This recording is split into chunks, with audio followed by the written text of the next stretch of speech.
Hello.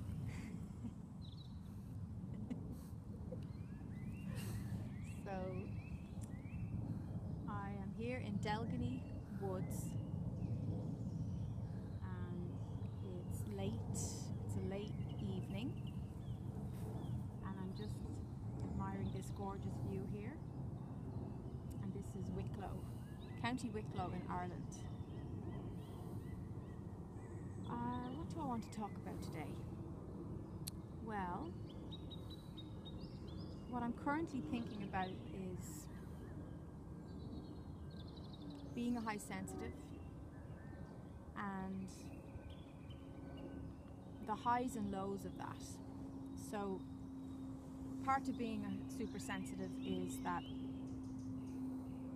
you often get flashes of insight about what energies are coming into your life and what future events are coming. You get a lot of deja vu, you get precogs, precognition with your thinking, with your dreams. And that can be wonderful because you can see things for other people and you can also see things for yourself. You don't get to see everything for yourself. Actually, I find it much easier to see things for other people because, Spirit has to put blindfolds on us some of the time because there has to be surprise in life. And there would be no lessons learned if we were like ready and prepared for everything that was coming. So surprise and not being privy to seeing everything for yourself is completely natural as a super sensitive. Now, some super sensitives complain a lot about the downside. And yes, I would definitely agree there are some challenges to being so conscious and so plugged into energy, very sensitive to energy. And some of those things would be food. So because you're a fine-tuned soul, super sensitives usually have issue with eating a lot of processed food or meat. Wouldn't agree with us. Dead animals, dead carcasses wouldn't agree with our energy. Alcohol usually doesn't agree with us. We're usually much happier, lighter beings when we don't drink. And also there's the challenges of being around a lot of people and taking on their energy and absorbing their energy, their issues, their problems, their thoughts, which can be very debilitating, especially as you're a growing teenager. That can be very, very tough, and even into adult life, until we learn how to recognize what belongs to us and what doesn't belong to us. So there's many, many challenges to being a super sensitive, but I think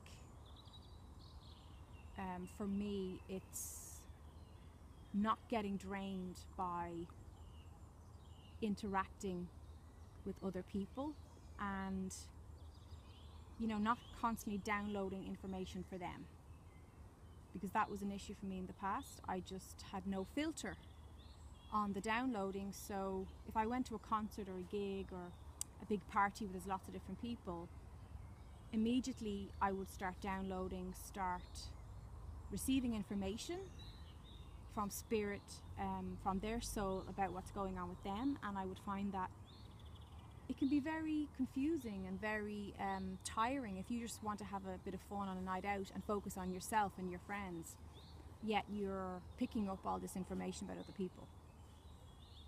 Now, another part of this spiritual journey that we're on is the ascension process. And recently with April, some people late March, but definitely April, I think for most of us, was a big upgrade in energy, very intense and very literally exhausting. So to a point where I always know I'm downloading because it's like I have to lie down. It doesn't matter where I am. It's like my physical body shuts down to make space in my aura for the download, and I literally, I just keel over on the bed. Like I have to just let it happen. It's not something I have a choice in. Other ascension symptoms again would be, suddenly developing allergic reactions to certain foods. Like, I've always loved oats. I've eaten oats all my life. I love oat cakes, porridge, oat biscuits, you name it. If it's oats in it, I loved it. And recently I was shocked to discover I can't eat oats right now. I can't. Maybe that will change in time, but whatever's going on with my ascension body and the shifts, I can't eat oats anymore. So that's just an example of sudden changes with the fifth dimensional frequencies, and we have to adapt to that, and that takes being humble, and it takes really surrendering to your higher heart's best intentions for you. And instead of, for instance, you could dig your heels in and say, no, I love oats, I'm going to eat oats, but oats were making me sick. So instead of that, just being humble and saying, well, okay, body, I hear you, I trust you, just as an example, to trust the process and trust your body and trust your body's knowledge. I also found I wanted to make big shifts with my diet, so the way I always ate would suddenly be flipped, and I'd want to eat a very different way. And again, just trusting my intuition to do that, and then I felt better. I really did feel better. Even though the doctors were telling me the opposite advice, my body was saying something different. And I really feel like part of that lesson is, just because a doctor is giving you advice, the doctor is not privy to your journey. Your body talks directly to you, and it's about being courageous enough to trust that deep inner knowing of the highest heart and the highest self, and just believing in that and letting it guide you, which is what I did, and I definitely feel a lot better. Now, the real issue I wanted to look at was, as we're on the ascension process, as I said, there can be a lot of ups and downs. The chakra system at the moment is being changed. So we have the 7 chakras that we're all, we have a lot more chakras than 7, but the 7 main chakras that we all focus on in our meditation, they're actually shifting. So the last 3 chakras, from the base of the spine to the solar plexus, they're fusing and becoming one. And then we have the heart and the throat is fusing, and then we have the middle eye and the crown are fusing. So if you're feeling very spaced out lately, if you're getting a lot of headaches or you're getting sore throats, like I was getting kind of sore throats, it's because this is changing, it's fusing, and it's transforming into a new 5th dimensional energetic system. And again, it's best to just respect this process, respect your body, and allow these things to happen. I knew I wasn't sick. I knew it was something else that was transforming. And when I asked my guides what was going on, they said, no, don't worry, you're not sick, you don't need to see a doctor or anything like that. It's just part of the ascension, and we're upgrading. Your cells are following that guidance and that shift. So I don't want to get into very personal details about my personal life, but there's been a lot of shifts, there's been a lot of changes, and it's been quite turbulent. But one thing I've learned very much in the last few weeks is it's very important to regularly check in with yourself about your relationships, to really evaluate and review how you feel with this person, with all your relationships. I realized that I was unconscious to the fact that somebody in my life was not respecting my sensitivity, was not seeing and valuing my sensitive soul and the gifts that come with that. So if I suddenly had to lie down because I'm getting a download, that person's a very head person, a very logical person. They would challenge me, why do you need to do that, or why can't you come to a festival where there's crowds and crowds of people? Even though I would have explained time and time again how that is for me as a sensitive and what that means to me and how difficult that can be for me. And I guess what I really want to focus on in this video is, don't let other people belittle who you are.